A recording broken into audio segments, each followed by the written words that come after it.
Hello दोस्तों, कैसे हैं आप लोग। उम्मीद करते हैं कि बहुत अच्छे से होंगे और अपने पढ़ाई को बहुत अच्छे से कर रहे होंगे।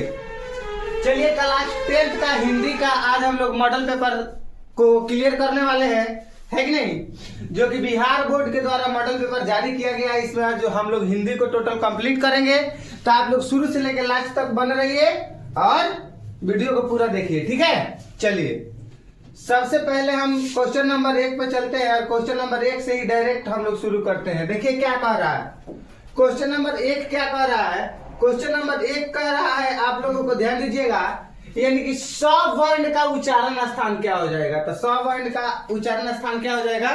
मृदा हो जाएगा, ठीक है। चलिए, इसके बाद में क्वेश्चन नंबर 2 कह रहा है कि निम्नलिखित में कौन ह्रस्व स्वर है। तो निम्नलिखित में से कौन ह्रस्व स्वर है बाबू? तो अ आपका ह्रस्व स्वर है, ठीक है। चलिए, आगे बढ़ने का प्रयास करते हैं। आप लोग ध्यान दीजिएगा, है कि नहीं। नेक्स्ट प्रश्न की तरफ हम लोग बढ़ने का प्रयास करते हैं। देखिएगा क्वेश्चन नंबर 3। क्वेश्चन नंबर 3 कह रहा है कि निम्नलिखित में कौन योजक चिन्ह है। कौन है योजक चिन्ह? तो निम्नलिखित में कौन योजक चिन्ह है बताइए। तो ये आपका योजक चिन्ह हो जाएगा, ठीक है। चलिए, निम्नलिखित में शुद्ध शब्द कौन है बता दीजिए, फटाफट से कमेंट करके बताइए। निम्नलिखित में शुद्ध शब्द विलीन हो जाएगा। कौन सा हो जाएगा? विलीन हो जाएगा, ठीक है। चलिए, उसके बाद में हम लोग क्वेश्चन नंबर 5 को देखने का प्रयास करेंगे। आप लोग ध्यान दीजिएगा, क्वेश्चन नंबर 5 क्या कह रहा है? कह रहा है कि जिन व्यंजनों के उच्चारण में श्वान पूर्ण से अल्प मात्रा में निकलने और जिसमें हकार जैसी ध्वनि होती है, उन्हें क्या कहते हैं। मतलब उनको हम लोग क्या कहते हैं? तो उनको अल्प प्राण कहते हैं। क्या कहते हैं बाबू? अल्प प्राण कहते हैं। आप लोग याद रखिएगा, ठीक है। चलिए, उसके बाद में हम लोग 6 नंबर प्रश्न की तरफ बढ़ने का प्रयास करेंगे। आप लोग ध्यान दीजिएगा, प्रश्न संख्या 6 कह रहा है कि जब एक ही ध्वनि का द्वित्व हो जाए तब वह क्या कहलाती है। तो क्या कहलाती है बाबू? आप लोग बता दीजिए। युग्मक ध्वनियां कहलाती है, युग्मक ध्वनियां, ठीक है। 7 नंबर देखिएगा ध्यान से, महोत्सव शब्द का संधि विच्छेद बता दीजिए, क्या हो जाएगा? महाजोड़ उत्सव हो जाएगा। आप लोग याद रखिएगा, ठीक है। चलिए, उसके बाद में प्रश्न संख्या 8 के तरफ हम लोग बढ़ने का प्रयास करेंगे। देखिएगा, कर यश जोरदार की संधि है कि नहीं। कौन सी संधि है बाबू? तो ये आपका यशोदा हो जाएगा, ठीक है। उसके बाद में पवन शब्द का संधि विच्छेद बताइए। पवन शब्द का संधि विच्छेद क्या हो जाएगा? तो पवन शब्द का संधि विच्छेद पो जोड़ अन हो जाएगा, ठीक है। चलिए, आगे बढ़ने का प्रयास करते हैं। देखिएगा बाबू, क्वेश्चन नंबर 10 में क्या कह रहा है? आप लोग ध्यान दीजिएगा, क्वेश्चन नंबर 10 कह रहा है, जहां वाक्य की गति अंतिम रूप ले ले, विचार का तार एकात्मक टूट जाए, वहां किस विराम चिन्ह का प्रयोग होता है। बता दीजिए, किस विराम चिन्ह का प्रयोग होता है? तो पूर्ण विराम का प्रयोग होता है। आप लोग याद रखिएगा। कीर्तन शब्द किस लिंग का उदाहरण है? जो कीर्तन शब्द है वो किस लिंग का उदाहरण है? तो पुल्लिंग का उदाहरण है। 11 नंबर का ए, आप लोग याद रखिएगा। चलिए, उसके बाद में हम लोग आगे बढ़ने का प्रयास करेंगे, जो कि प्रश्न संख्या हम लोगों का 12 होगा। ध्यान दीजिएगा, प्रश्न संख्या कितना होगा बाबू? 12 होगा। कह रहा है कि एकता शब्द किस लिंग का उदाहरण है? ध्यान से देखिए, एकता शब्द किस लिंग का उदाहरण है? तो एकता शब्द पुल्लिंग का उदाहरण है, ठीक है। चलिए, और 13 नंबर कुंजरा। कुंजरा शब्द का स्त्रीलिंग। कुंजरा शब्द का स्त्रीलिंग क्या होगा? ध्यान से देखिए, कुंजरा शब्द का स्त्रीलिंग क्या होगा? तो कुंजड़ी हो जाएगा। आप लोग याद रखिएगा, क्या हो जाएगा? कुंजड़ी हो जाएगा कि कुंजड़िया होगा। आप लोग बताइए तो, है कि नहीं? कुंजड़ी होगा, ठीक है। ध्यान से देखिए। चलिए, उसके बाद में हम लोग आगे बढ़ने का प्रयास करते हैं प्रश्न संख्या 14 की तरफ। निम्नलिखित में कौन शुद्ध वाक्य है कि नहीं? बंदूक एक बहुत ही उपयोगी अस्त्र। अस्त्र नहीं होगा यहाँ पे, शस्त्र हो जाएगा, ठीक है। शस्त्र नहीं, यहाँ पे अस्त्र होगा, अस्त्र, ठीक है कि नहीं। वह है कि नहीं, वह गीत की 2-4 लड़ियां गाती है। लड़िया नहीं होगा यहाँ पे, कड़िया हो जाएगा। गीत के कड़िया गाते हैं, लड़िया नहीं गाते हैं। पुलाव बहुत लाजीम है, हमारे शिक्षक प्रश्न पूछते हैं, है कि नहीं। है कि नहीं। हमारे शिक्षक प्रश्न पूछते नहीं करते हैं। हमारे शिक्षक प्रश्न क्या प्रश्न करते हैं, ठीक है। यहाँ पे पुलाव बहुत लाजिम है, यही हो जाएगा आंसर, सही हो जाएगा, है कि नहीं। चलिए बिल्कुल। उसके बाद में हम लोग आगे बढ़ने का प्रयास करते हैं। आप लोग ध्यान दीजिएगा, है कि नहीं। 15 नंबर सवाल ध्यान से समझिए। कह रहा है कि परिणाम, है कि नहीं। भाई सब जितना सवाल है ना, ये सब 12 में भी पूछता है, समझे। ध्यान से देखिए, सब 12 में पूछता है, 10th में भी तो है नहीं है। परिणाम शब्द में कौन सा उपसर्ग है? परिणाम शब्द में कौन सा उपसर्ग? परिणाम, यानी कि परी हो जाएगा, समझे। उसके बाद में कह रहा है गायक शब्द में कौन सा प्रत्यय है? गायक शब्द में कौन सा? गायक अक आ रहा है ना, तो इसमें हो जाएगा ऑप्शन नंबर डी, समझे। चलिए उसके बाद में हम लोग आगे बढ़ेंगे, 17 नंबर सवाल की तरफ बढ़ेंगे। आप लोग ध्यान दीजिएगा। 17 नंबर सवाल कह रहा है कि रचना अथवा बनावट के विचार से शब्द कितने प्रकार के होते हैं? एक प्रश्न बताइए। रचना एवं बनावट के विचार से शब्द कितने प्रकार के होते हैं, है कि नहीं। तो 3 प्रकार के होते हैं, आप लोग याद रखिएगा, ठीक है। बिल्कुल आगे देखिए क्या कह रहा है। निम्नलिखित में यौगिक शब्द है, यानी कि यौगिक शब्द इनमें से कौन है? यौगिक शब्द।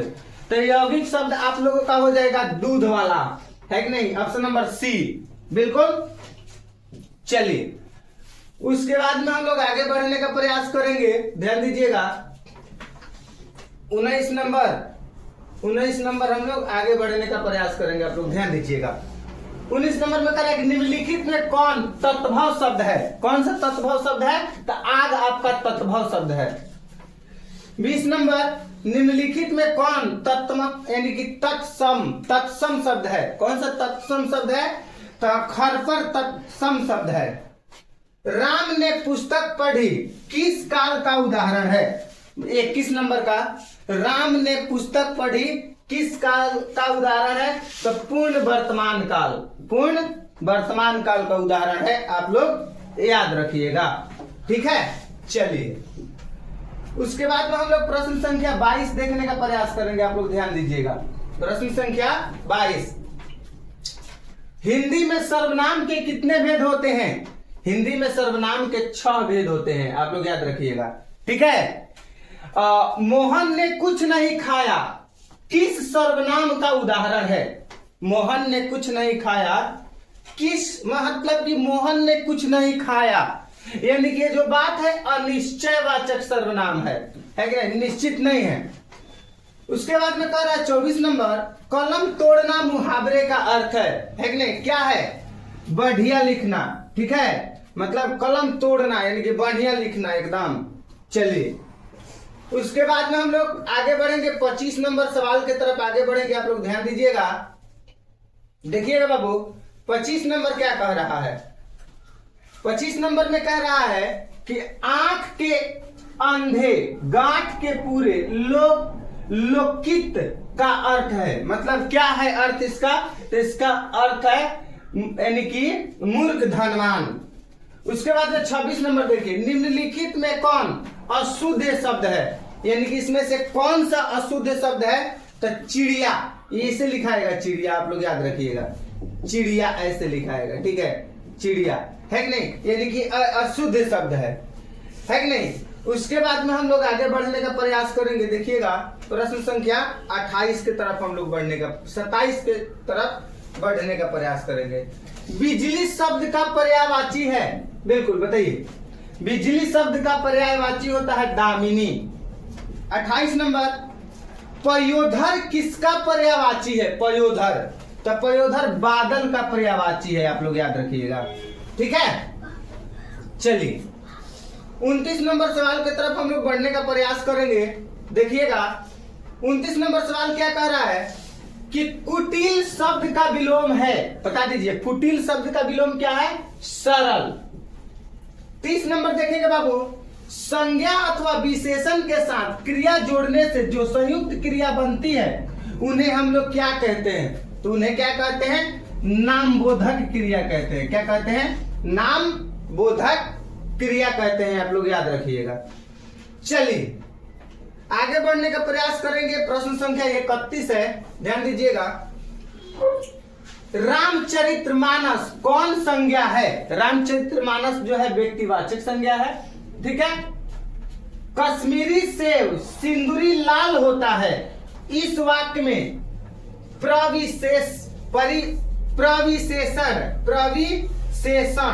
है, क्या है बता दीजिए आप लोग, यानी कि सिंदूरी है, ठीक है।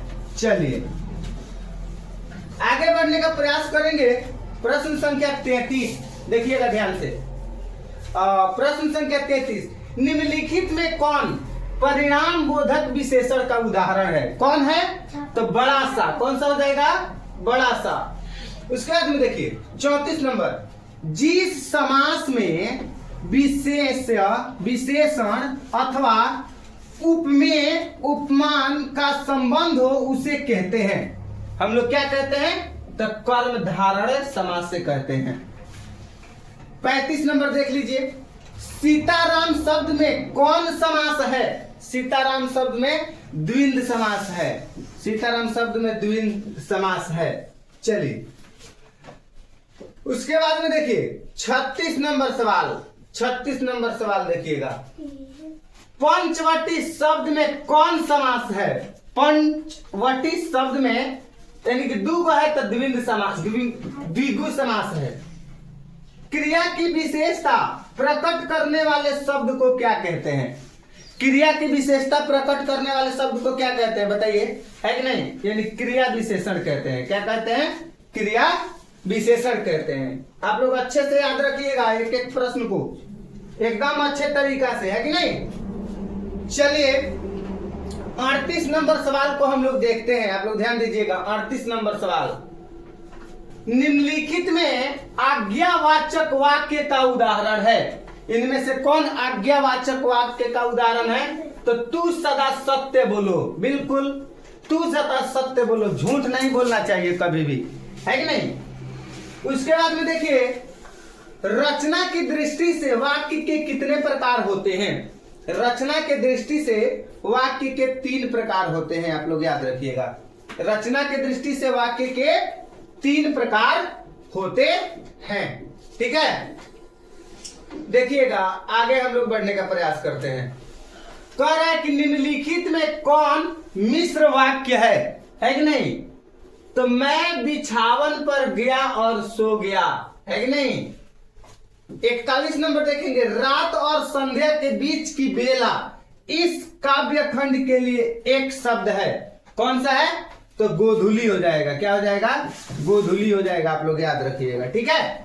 चलिए उसके बाद में हम लोग 42 नंबर प्रश्न को देखने का प्रयास करेंगे, आप लोग ध्यान दीजिएगा। चिंता में रात भर जगना किस मुहावरे का अर्थ है कि नहीं? तारे गिनना, है कि नहीं, याद रखेंगे आप लोग। उसके बाद में कह रहा है 43 नंबर, शेर के समान बलवान किस पदबंध का उदाहरण है कि नहीं? तब विशेषण पदबंध हो जाएगा, विशेषण पदबंध, आप लोग याद रखेंगे, ठीक है। चलिए उसके बाद में हम लोग आगे बढ़ने का प्रयास करेंगे, जो कि हम लोग प्रश्न संख्या 44 होगा। कह रहा है 44 नंबर की, निम्नलिखित में किसके साथ कर्ता ने चिन्ह का प्रयोग नहीं होता है? बता दीजिए किसके साथ? तो भूलना के साथ, है कि नहीं। चलिए 45 नंबर, एक या अनेक बोध, एक या अनेक का बोध कराने वाले शब्द को क्या कहते हैं? बताइए क्या कहते हैं? तो वचन कहते हैं, आप लोग याद रखिएगा, ठीक है। चलिए आगे बढ़ने का प्रयास करेंगे, जो कि हम लोग को प्रश्न संख्या 46 होगा। मां ने बच्चों को खिलौने खरीदे, यह वाक्य किस कारक का उदाहरण है कि नहीं? यानी कि संप्रदानक कारक, यानी संप्रदान कारक, संप्रदान कारक। 47 नंबर, भीमराव अंबेडकर के अनुसार पेशा परिवर्तन की अनुमति न देकर जाति प्रथा भारत में किसका एक प्रमुख व प्रत्यक्ष कारण बनी हुई है? किसका बनी हुई है? तो बेरोजगारी का हो जाएगा, आप लोग याद रखिएगा। किसका हो जाएगा? बेरोजगारी का हो जाएगा, बिल्कुल। चलिए प्रश्न संख्या 48 देखिएगा क्या कह रहा है। शांत रहिए, देखिए क्या कह रहा है। निम्नलिखित में सेन साहब की एक बेटी का नाम है कुसुम, लक्ष्मी, शेफाली, नेहा। कौन हो जाएगा? है कि नहीं? शेफाली हो जाएगा, आप लोग याद रखिएगा। 49 नंबर, मैक्स मुलर रचित भारत से हम क्या सीखे शीर्षक पाठ साहित्य की कौन सी विधा है? साहित्य की कौन सी विधा है कि नहीं? तो भाषण है, आप लोग याद रखिएगा। ठीक है, चलिए उसके बाद में हम लोग आगे देखेंगे 50 नंबर प्रश्न, ध्यान दीजिएगा। कह रहा है कि बाल कृष्ण भट्ट की आत्मकथा उपन्यास के लेखक हैं।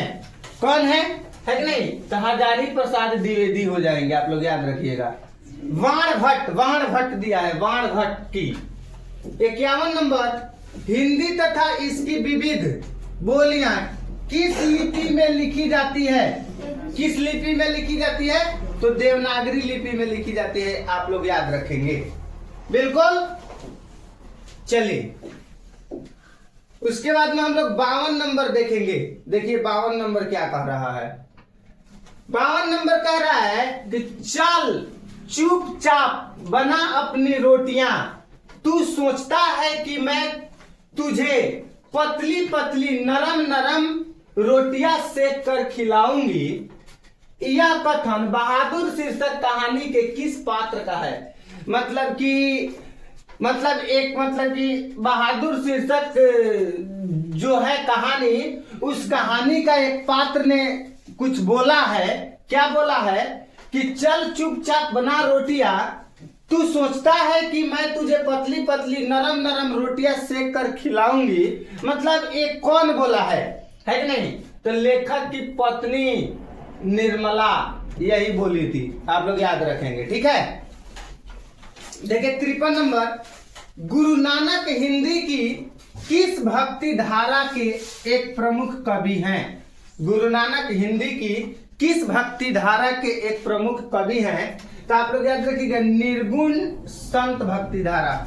गुरु नानक जो थे ना, वो निर्गुण के कवि थे, है कि नहीं? यानी कि भक्ति धारा के कवि थे। निर्गुण समझते हैं ना, है कि नहीं? चलिए उसके बाद में देखिएगा प्रश्न संख्या 54 नंबर क्या कह रहा है। प्रश्न संख्या 54 कह रहा है कि कृष्ण भक्त कवि रसखान किस छंद में सिद्ध थे? बता दीजिए। तो सबैया हो जाएगा। ठीक है, 55 नंबर, कवि घनानंद किस मार्ग को अति सुधोक कहते हैं? जो कवि घनानंद थे वो किस मार्ग को अति सुधोक कहते थे? तो आप लोग याद रखिएगा, प्रेम मार्ग को। प्रेम मार्ग को अति सुधोक कहते थे। चलिए उसके बाद में देखिएगा 56 नंबर क्या कह रहा है, ध्यान दीजिएगा। 56 नंबर कह रहा है कि कवि प्रेम घन का पूरा नाम है। बता दीजिए, जो कवि प्रेम घन थे उनका पूरा नाम क्या था बाबू? तो बद्री नारायण चौधरी प्रेमघन। 57 नंबर, पाठ्य पुस्तक में भारत माता शीर्षक कविता किस काव्य संग्रह से संकलित है? बताइए, किस काव्य संग्रह से संकलित है? तो ग्राम्या, आप लोग याद रखिएगा, ग्राम्या। ठीक है, चलिए उसके बाद में हम लोग आगे बढ़ने का प्रयास करेंगे, जो कि प्रश्न संख्या हम लोगों को 58 होगा। कवि रामधारी सिंह दिनकर की दृष्टि में आज का देवता कहाँ मिलेंगे? मतलब कि कवि रामधारी सिंह दिनकर की दृष्टि में आज का देवता जो है वो कहाँ पे मिलेंगे? तो खेत खलिहानों में। समझे? खेत खलिहान में मिलेंगे आज के देवता, है कि नहीं? चलिए उसके बाद में आगे बढ़ने का प्रयास करेंगे।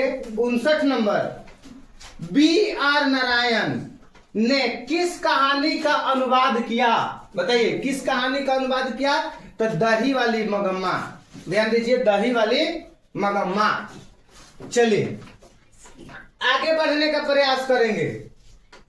देखिए 60 नंबर कह रहा है कि मंगू को झूठा लाड, है कि नहीं, डालकर ही तुमने अधिक पागल बना दिया है। मतलब कि लाड लडाकर, है कि नहीं, है कि नहीं, मतलब दुलार प्यार, आदत डाली हो तो, है कि नहीं, क्या करना है, जानवरों को भी पखाना पेशाब कहाँ करना और कहाँ न करना इसका ख्याल आ जाता है। यह कथन माँ शीर्षक कहानी के किस पात्र ने कहा है कि नहीं, तो माँ जी के बड़ी पुत्री का, ठीक है, आप लोग याद रखिएगा, माँ जी के बड़ी पुत्री का, ठीक है।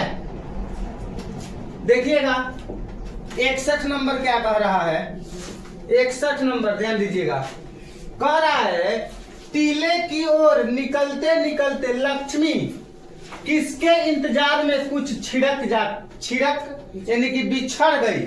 मतलब कि टीले की ओर निकलते निकलते लक्ष्मी किसके इंतजार में कुछ बिछड़ गई। बताइए किसके इंतजार में होगा, तो आच्युत के, है कि नहीं, आप लोग याद रखिएगा, बिल्कुल ध्यान दीजिए। हम लोग का प्रश्न संख्या आ गया 62। कह रहा है वल्ली अम्माल के गांव का क्या नाम था, बता दीजिए क्या नाम था, तो मुनांडिप्टिटी, है कि नहीं, मुनांडप्टिट, है कि नहीं, आप लोग याद रखिएगा। 63 नंबर धरती कब तक घूमेगी शीर्षक कहानी में कैलाश की पत्नी का नाम, बताइए धरती कब तक घूमेगी शीर्षक कहानी में कैलाश के पत्नी का नाम राधा था। क्या नाम था, राधा था, आप लोग याद रखिएगा, बिल्कुल। चलिए 64 नंबर प्रश्न हम लोग देखने का प्रयास करेंगे, आप लोग ध्यान दीजिएगा। प्रश्न संख्या 64, मानव का रचा हुआ सूरज मानव को भाप बनाकर सोख गया, यह पंक्ति किस शीर्षक कविता से ली गई है, बता दीजिए किस शीर्षक से, हिरोशिमा से ली गई है।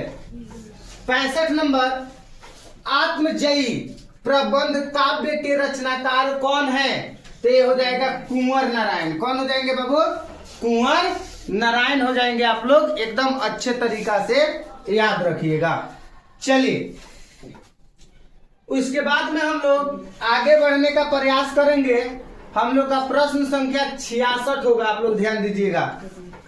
प्रश्न संख्या 66 में कवि रेनर मारिया रिल्के के अनुसार भगवान की कुपा दृष्टि कहाँ विश्राम करती थी, बता दीजिए कहाँ विश्राम करती थी, गांव के कपोलो की नर्म, यही होगा ना, है कि नहीं, नर्म साथ्या पर। 67 नंबर कवि रेनर मारिया रिल्के के अनुसार किसके बिना भगवान भी एकांकी और निरुपाय हैं, किसके बिना हो जाएगा, यानी भक्त के बिना भी भगवान निरामपुर यानी कि निरुपाय है कि नहीं, एकांकी है, ठीक है, भक्त के बिना, आप लोग याद रखिएगा। चलिए अब हम लोग देख रहे हैं प्रश्न संख्या 68। प्रश्न संख्या 68 कह रहा है समकालीन हिंदी कविता की कवित्री अनामिका का जन्म कहाँ हुआ था, बता दीजिए कहाँ पे हुआ था, तो मुजफ्फरपुर बिहार में हुआ था, आप लोग याद रखिएगा। 69 नंबर कवित्री अनामिका के अनुसार सृष्टि का विकास कथा के प्रथम क्षण क्या है, आप लोग फटाफट से बताइए, यानी कि पहली विफलता पर हिल के आंसू, याद रखिएगा। चलिए छल के आंसू। 70 नंबर सवाल देखने को हम लोग प्रयास करेंगे। कह रहा है हमारी नींद शीर्षक कविता में धमाके से देवी जागरण कहाँ हुआ, बताइए कहाँ पे हुआ था, यानी गरीब बस्तियों में, बिल्कुल ध्यान दीजिए। कुलसुम की देसी घी वाली कचौड़ी को उस्ताद बिस्मिल्लाह खान कहते हैं, क्या कहते हैं, तो संगीतमय कचौड़ी, बिल्कुल। चलिए ध्यान दीजिएगा।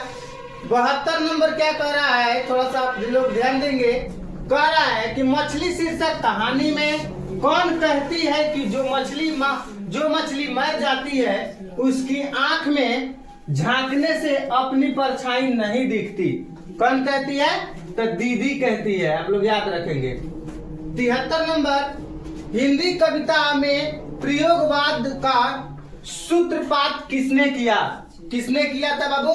तो सचिनानंद, हीरानंद, वत्स्यान अज्ञेय ने। आप लोग याद रखिएगा, सचिनानंद, हीरानंद, वत्स्यान अज्ञेय ने किया था। आप लोग याद रखेंगे बिल्कुल।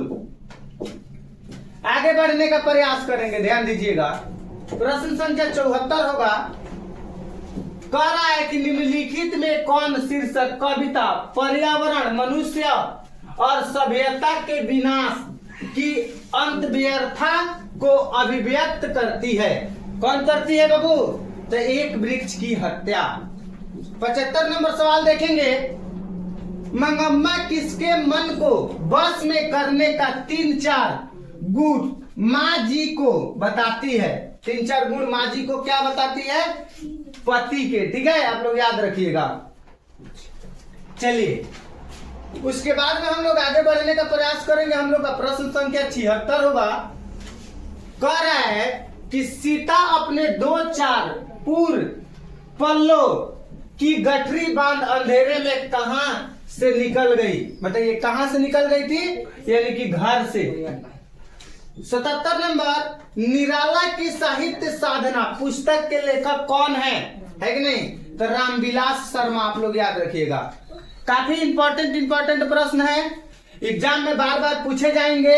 है कि आपका मॉडल सेट है, बोर्ड के द्वारा जारी किया गया है, तो आप लोग इसको एकदम बढ़िया तरीका से देखिएगा। ठीक है, चलिए 78 नंबर सवाल हम लोग देखने का प्रयास करेंगे। ध्यान दीजिएगा। 78 नंबर सवाल क्या कह रहा है? निम्नलिखित में कौन उड़िया के एक प्रमुख कथाकार हैं? कौन हो जाएंगे? यानी कि सात कोड़ी होता। आप लोग याद रखिएगा। कवि जीवनानंद दास यदि अगले जन्म में हंस बनेंगे तो वह हंस किसका होगा? है कि नहीं? तो किसी किशोरी का। है कि नहीं? आप लोग याद रखिएगा। चलिए आगे देखने का प्रयास करेंगे, जो कि प्रश्न संख्या हम लोग का 80 हो जाएगा। महात्मा गांधी की दृष्टि में सबसे उद्दत और बढ़िया शिक्षा क्या है जो बच्चों को मिलने वाली साधारण अक्षर ज्ञान की शिक्षा के बाद नहीं पहले होनी चाहिए? क्या है? तो आप लोग याद रखिएगा, अहिंसक प्रतिरोध की शिक्षा। है कि नहीं? 81 नंबर, अंतर्राष्ट्रीय स्तर पर महात्मा गांधी के जन्म दिवस को किस रूप में मनाया जाता है? बता दीजिए। तो अहिंसा दिवस के रूप में मनाया जाता है। किस रूप में मनाया जाता है बाबू? तो अहिंसा दिवस के रूप में मनाया जाता है महात्मा गांधी को जन्म दिवस को। अंतर्राष्ट्रीय रूप में आप लोग याद रखेंगे बिल्कुल। देखिएगा प्रश्न संख्या 82 क्या कह रहा है? अभिनय शीर्षक पाठ के अनुसार एक कविता पंकित है, कैसी तुम नदी हो? उत्तर हो सकता है। उत्तर हो सकता है, बताइए क्या उत्तर हो सकता है इनमें से? जैसी तुम कविता हो। याद रखिएगा। बिरजू महाराज अपना सबसे बड़ा जज किसको मानते थे? बताइए, बिरजू महाराज जो थे सबसे बड़ा अपना जज अपनी अम्मा को मानते थे। आप लोग याद रखेंगे। है कि नहीं? चलिए उसके बाद में हम लोग 84 नंबर प्रश्न को देखेंगे। 84 नंबर प्रश्न क्या कह रहा है? कह रहा है कि बढ़ते विश्वास शीर्षक कहानी में लक्ष्मी रुख देखकर संशंकित हो उठी। बताइए क्या है? तो आप लोग याद रखिएगा, आसमान का रुख देखकर।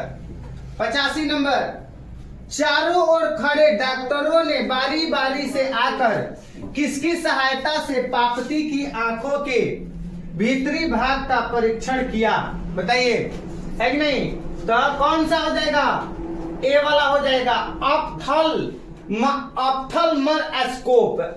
ऑप्थल्मोस्कोप की। आप लोग याद रखिएगा।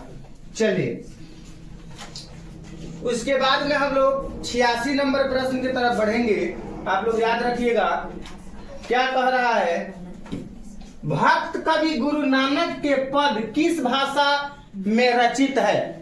भक्त कवि गुरु नानक के पद किस भाषा में रचित है? तो पंजाबी मिश्रित ब्रज भाषा। ठीक है। 87 नंबर, 252 वैष्णवन की वार्ता के अनुसार कवि रसखान को कितनी पुष्ट मार्ग में दीक्षा दी? मतलब कि किसने पुष्ट मार्ग में दीक्षा दी? तो आप लोग बताइएगा। विठल नाथ ने, विठल नाथ ने, आप लोग याद रखिएगा। चलिए 88 नंबर क्वेश्चन हम लोग देखने का प्रयास करेंगे। जनतंत्र का जन्म शीर्षक कविता के अनुसार मिट्टी की अबुल मूर्ति कौन है? आप लोग बताएंगे। तो कौन है? तो जनता है। 89 परंपरा का मूल्यांकन शीर्षक निबंध के अनुसार साहित्य में मनुष्य की कैसी भावनाएं प्रतिफलित होकर उसे प्राणी मात्र से जोड़ती है? बता दीजिए क्या हो जाएगा, कौन सा हो जाएगा, है कि नहीं? फटाफट से बताएंगे। इसका हो जाएगा आदिम भावनाएं। ठीक है। चलिए उसके बाद में हम लोग आगे बढ़ने का प्रयास करते हैं, जो कि प्रश्न संख्या 90 होंगे। कह रहा है कि गुणाकर मूल्य के अनुसार किस नाटक ग्रंथ से पाटलिपुत्र यानी पटना को नगर कहने की जानकारी मिलती है कि नहीं? तो आप लोग याद रखिएगा, पादतांडिकम, है कि नहीं? चलिए प्रश्न संख्या हम लोग देखेंगे 91 नंबर। ध्यान दीजिएगा। कह रहा है कि बूढ़ा चौकीदार वृक्ष जब दूर से ही ललकारता कौन? तब कवि क्या जवाब देता है कि नहीं? क्या जवाब देता है कवि? क्या बताता है? दोस्त। 92 नंबर, अक्षर ज्ञान शीर्षक कविता में बेटा अंगा के द को क्या समझता है?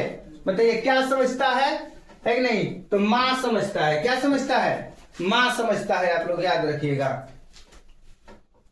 चलिए आगे बढ़ने का प्रयास करेंगे। हम लोग का प्रश्न संख्या 93 को देखेंगे। ठीक है, ध्यान दीजिएगा।